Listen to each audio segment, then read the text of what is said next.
how do citizens, we're talking about sustainability and citizenship, how do those citizens of the city relate to what you propose, what you put forward? Well, that's very difficult to evaluate. What was their experience?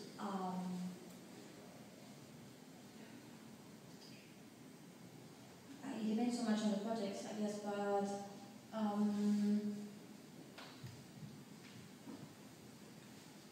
for example, in the urban screen zone, I understand perfectly that the fantasy of participation being the solving problem for all our political issues can be very problematic, and I completely agree with that. But for example, in this project, what was interesting is that we understood the screen as an experimental device somehow, and to test which kind of public situations would happen, which kind of people would engage with it. And so this test, what was interesting was to identify like how can I say, the tiny devices and methodologies that would activate all these different types of publics, all these different types of participation, etc.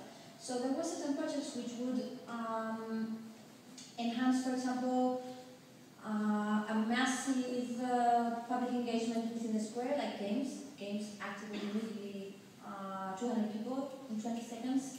Don't need to explain. But there were other projects which were more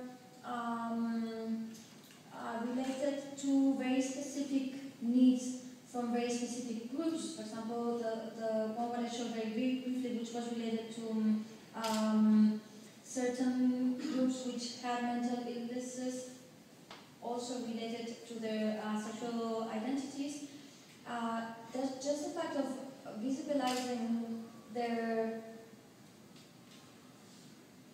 I was going to say problem, and it would be really wrong, their situation was a tool for them not to become visible, because they didn't necessarily want to be visible, but they wanted to have their issues discussed in a way at a larger scale. So to have a certain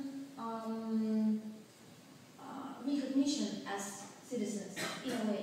And then the participation in that process was much lower in terms of amount of people, but the engagement with people was much more intense. People would go to every meeting, would participate in a, let's say, larger and stronger and deeper, still a problematic word, but at a different level. So what was interesting to identify was that with the same technology, the same infrastructure, the modes and the topics and how it was, even the project approach had very different responses from the same neighborhood, from the same cultural context, from the same users of the public institution. So for me, what's very interesting from an architecture perspective is to identify like which are the devices, these tiny mechanisms that shape entirely these modes of participation, for example. But then, can I take your can I respond very briefly to Alex, and then I'll pass you the mic.